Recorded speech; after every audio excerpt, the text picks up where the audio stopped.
تو جناب ہمارے ساتھ اس وقت یونائٹڈ ویلفیئر سوسائٹی کے جو چیئرمین ہیں بشارت صاحب وہ موجود ہیں. ان سے ہم پوچھیں گے کہ ان کو کیسے تفصیلات سے آگاہ کیا گیا اور ان کا رد عمل کیا تھا. جی بشارت صاحب بتائیں کہ آپ کو کیسے پتہ چلا اور آپ نے کیا رد عمل کیا. جی ہم گاؤں میں تھے تو ہمیں وہاں پہ ہمارا کوئی دوست گزر رہا تھا گاؤں والا، تو وہاں پہ اس نے دیکھا کہ ڈیڈ باڈی اندر پڑی ہوئی، شور پڑا ہوا تھا کہ وہ بندہ مر گیا. تو اس نے ہمیں گاؤں میں اطلاع کی کہ ایسے کوئی آدمی جو ہے گاؤں کا وہ فوت ہو گیا ہے، تو اس کی شناخت کی جائے. تو اس کو جب ہم نے اپنے گروپ میں دوستوں میں رابطہ کیا تو ہمارا وہاں پہ ایک دوست پہنچا. اس نے دیکھا کہ وہ گاؤں کا جو ہے اشرف نام کا آدمی، وہ وہاں پہ اس کی ڈیڈ باڈی پڑی تھی حال میں. تو اس نے کہا جی وہ کہہ رہے ہیں کہ ایسے نا اس نے کوئی چوری کی تھی، تو چوری کرنے کے بعد اس پہ تشدد ہوا. تو ہم گاؤں والے بڑے پریشان ہو گئے، خصوصاً ہم سوسائٹی والے سارے، کہ وہ تو چونکہ ہمارے ساتھ پلا بڑا ہے، جوان ہوا ہے بچپن سے لے کے، تو وہ تو انتہائی شریف آدمی تھا اور نیک آدمی تھا، محنت مزدوری کرتا تھا اور غریب تھا. تو ہم نے جب یہ دیکھا کہ اس پہ ایسے الزام لگا تو پھر ہم گاؤں والے جو ہے وہاں پہ پہنچے. تو واقعی ایسی صورتحال تھی کہ اس کی ڈیڈ باڈی جو ہے وہ فرش پہ پڑی ہوئی تھی. تو وہ کہہ رہے تھے کہ جی ایسے اس نے جو ہے نا وہ چوری کی تھی، تو اس پہ تشدد کیا گیا ہے اور وہ فوت ہو گیا. تو پھر ہم یہ ہے کہ وہاں پہ ان کو بھی ہم نے کہا کہ وہ ایسا آدمی نہیں ہے. پھر پولیس کو کال کی گئی، پولیس آئی، اس کے بعد پھر یہ ہے کہ اس کو کیا درج کرائی. تو لیکن دکھ کی بات یہ ہے کہ وہ چونکہ آدمی ایسا نہیں تھا. ہم گاؤں کے بسنیک ہیں، ہمیں ہر آدمی کا پتہ ہوتا ہے کہ وہ کیسا ہے، چونکہ گاؤں کی ایک چھوٹی سی لوکیلٹی ہے تو محلے دار ہوتے ہیں ہم. تو اس لیے وہ تو 2 بھائی تھے، وہ 3 بہنیں تھیں. تو وہ یہ والا آدمی جو ہے اس نے اپنے بڑے بھائی کی اور بہنوں کی شادی کی. خود یہ سیلف میڈ آدمی تھا، یعنی کہ محنت مزدوری کر کے اپنا پیٹ پالتا تھا. لیکن ہم نے گاؤں میں رہتے ہوئے اس میں کوئی چوری والی ایسی حرکت نہیں دیکھی. محنتی ضرور تھا، مزدوری کرتا تھا اور مزدوری میں بھی کوئی آر نہیں محسوس کرتا تھا. اگر اس کو ریڑھی لگانی پڑی تو وہ لگا لیتا تھا، اگر اس کو کوئی اور پاپڑ بیچنے پڑے تو وہ بیچ لے. اگر کچھ بھی نہیں ہوتا تھا تو گاؤں میں یا شہر میں کوئی بارات آتی تھی تو وہاں پہ جو پیسے پھینکتے، یہ پیسے اکٹھے کر کے پیسے لوٹ کے تو اپنے گھر کا سرکٹ جو ہے وہ چلایا کرتا تھا. لیکن اس کے ساتھ بہت زیادتی ہوئی ہے. ہم پورے گاؤں والے جو ہیں یہ مذمت کرتے اس کی، اور ہم یہ صرف یہی چاہتے ہیں کہ یہ غریب آدمی کی جو اس کے ساتھ زیادتی ہوئی ہے، اس کا مرڈر ہوا ہے، کہ اس کے جو ذمہ دار ہیں ان کو قرار واقعی سزا ملنی چاہیے. ہم پورا گاؤں جو ہے اس کی بے گناہی کی گواہی دیتے ہیں کہ وہ ایسا انسان نہیں تھا، وہ انتہائی شریف آدمی تھا، لیکن اس کے ساتھ زیادتی ہوئی ہے اور اب اس کو غلط رنگ دیا جا رہا ہے کہ اس کو ہارٹ اٹیک ہوا ہے. یہ ایسی کوئی بات نہیں ہے. تو اگر آج اس کی لاش پہ، اگر آج ہم نے اس کی میت پہ بے قدری کی اور اس کو ایسے ہی ہم نے ختم کر دیا، تو یہ آنے والے وقت میں بے شمار غریب انسان جو ہے نا وہ اسی طرح تشدد کے لحاظ سے قتل ہوتے رہیں گے اور ان کا کوئی بھی پرسان حال نہیں ہوگا. تو میں یہ اپنی سوسائٹی، اپنے گاؤں کی ریفرنس سے یہ آواز بلند کرتا ہوں کہ ہم سب اس جہاد میں حصہ لیں کہ کوئی بھی آنے والے وقت میں اس طرح کا غریب آدمی، ایک بے یار و مددگار کہیں پہ بھی قتل نہ ہو. اب دیکھو نا، جب اس کا جرم کوئی نہیں تھا، اس کی تفتیش کی، اس کی تلاشی لی انہوں نے، کوئی اس کے ساتھ چیز نہیں برآمد ہوئی، کوئی اس کے پاس ایک موبائل نہیں برآمد ہوا اور تشدد کیا گیا. اور تشدد کرنے کے بعد بھی دکھ کی بات یہ ہے کہ 2-3 گھنٹے اس کی لاش پڑی رہی ہے اور کسی کو یہ احساس نہیں ہوا کہ ہم کم از کم اس کی کوئی نہ کوئی اطلاع تھانے میں دے دیں، یا ہم 1122 کو کال کریں یا کسی ہاسپٹل میں اطلاع دے دیں. تو اس لیے یہ ایک زیادتی ہوئی ہے. صرف اس کا جرم یہ تھا کہ وہ غریب تھا، اور غریب ہونے کے بعد یہ کہ وہ بیچارہ اکیلا تھا. تو اب یہی ہے کہ ہم سب اس کے ساتھ ہیں. ہم چاہتے ہیں کہ اس کا جو ہے، اس کی جو زیادتی ہوئی اس کے ساتھ، اس کا ازالہ کیا جائے. اور جو بھی، ہم کسی ناجائز کو نہیں گرفتار کرنا چاہتے، لیکن ہم گاؤں والے یہ سارے چاہتے ہیں کہ جس کے جو بھی ملزم ہے، جنہوں نے بھی اس پہ تشدد کیا ہے، ان کو پکڑا جائے اور ان کو بھی واقعی سزا دی جائے، تاکہ آنے والے وقت میں ہر آدمی کو اس چیز کا پتہ ہو کہ غربت جو ہے وہ جرم نہیں ہے، محنت مزدوری کرنا جرم نہیں ہے. جرم تو جرم ہوتا، تو ایسے کسی غریب کو غریب سمجھ کے اس کو ایسے قتل نہ کیے. وہ بھی ایک انسان ہے، وہ بھی ایک جان ہے.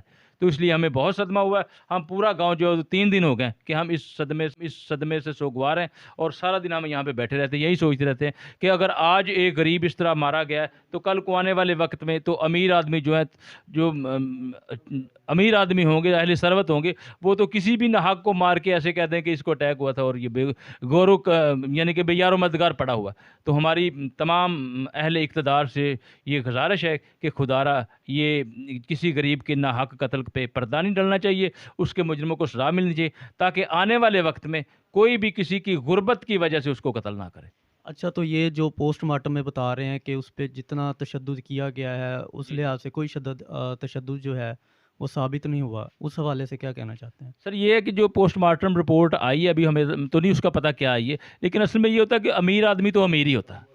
اب دیکھو نا کہ ان کے مقابلے میں یہ غریب کی تو کوئی سخت نہیں بیچارے کی، وہ گاڑیوں پہ بیٹھ کے آ رہے تھے، کبھی تھانے پہ کبھی ہاسپٹل، یہ بیچارے پیدل جا رہے تھے. تو اب وہ انہوں نے پوسٹ مارٹم پہ بھی ہو سکتا ہے کوئی اثر ڈالا ہو. تو اس کے بعد یہ کہ یہ بھی ایک معاملہ ہے کہ اس پہ یہ ہم نے بھی وہاں پہ ڈیڈ باڈی پہ دیکھا ہے کہ اس کے اوپر کوئی زخم کا یعنی کہ بلیڈنگ نہیں کہیں پہ ہوئی. لیکن ہم بھی سارے انسان ہیں کہ اگر کوئی ایسی ٹھوکر پاؤں سے ماری جائے، ہارٹ پہ لگ جائے، یا اس کے علاوہ پیٹ میں لگ جائے، یا نلوں میں لگ جائے، یا گردن میں کوئی مکہ زور سے مارا جائے تو ڈیتھ وہ بھی ہو جاتی. تو اس لیے پتہ یہی چلا کہ انہوں نے اس کو ٹھڈے مارے ہیں، اس کے پیٹ میں ٹھڈے مارے ہیں، اس کی پسلیوں میں ٹھڈے مارے، جس کی وجہ سے جو ہے نا وہ بیچارے کی موت واقع ہوئی ہے. تو یہ ظاہری طور پہ اس کے جو ہے یہ ہم بھی مانتے ہیں کہ ظاہری طور پہ کوئی زخم یا کوئی ایسی بلیڈنگ زیادہ نہیں ہے. صرف یہی ہے کہ جنہوں اپنے پنجابی جی گجیاں مارا کہنے ہیں کہ وہ کوئی ایسا پاؤں سے ٹھوکر ماری ہے، کوئی ٹھڈا مارا ہے کسی نے، وہ اللہ بہتر جانتا، کوئی ہارٹ پہ لگا، اس کے دل پہ لگا، یا کوئی نلوں میں لگا، جس کی وجہ سے وہ بندہ جو موقع پہ فوت ہو گیا. تو یہ ہے. تو جی ناظرین، تمام اہل محلہ کا، ان کے لواحقین کا، پوری گورنمنٹ سے، عثمان بزدار صاحب سے، عمران خان صاحب کی حکومت سے صرف یہی اپیل ہے کہ ایک غریب کو جو ہے وہ انصاف دلایا جائے. جیسا کہ ان کے مطابق وہ گاڑیوں پہ آتے تھے اور جو عام انسان ہیں جن کے ساتھ یہ سانحہ ہوا ہے وہ پیدل جاتے تھے. لہٰذا ان کی پوری حکومت سے، پورے پاکستان سے یہی اپیل ہے کہ ایک غریب کو جو ہے وہ انصاف دلایا جائے تاکہ آگے کسی بھی بے گناہ سے کبھی بھی ناانصافی نہ ہو سکے. ناظرین، اشرف سلطان صاحب کے جو ایک محنت کش مزدور ہیں جن کے ساتھ تشدد کیا گیا، یہ ان کے بڑے بھائی ہیں.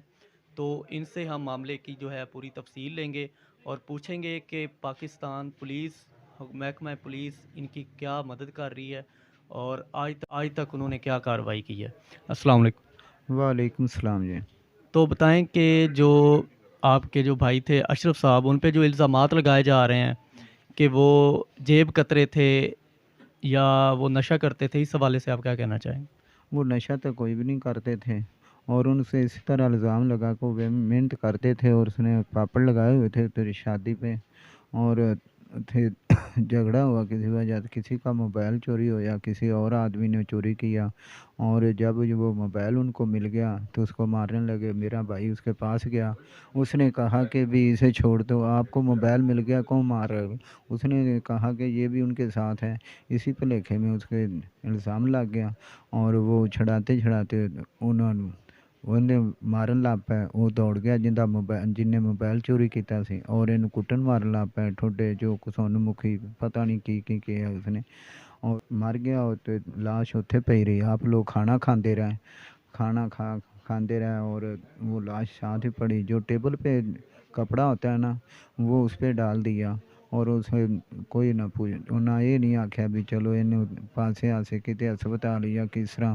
پھر ہم نے ان سے بات کی بھی ہمیں کچھ بتاؤ یہ کیسے ہوا.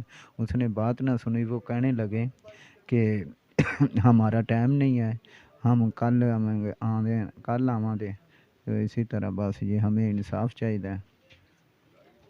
اشرف صاحب کی عمر کتنی تھی؟ 50-52 سال تھی وہ. اچھا، تو ان کے بچے وغیرہ؟ بچے انہوں نے شادی نہیں کی تھی، بچے انہوں نے بہن بھائیوں کی شادی کی تھی بس. بہن بھائیوں کے لیے وہ سارا کچھ کرتے تھے، جو بھی کمائی وغیرہ کرتے تھے، پاپڑ بیچتے تھے. ہاں جی، 300-400 دیہڑی بنتی تھی، اور محنت مزدوری کرتے تھے بس.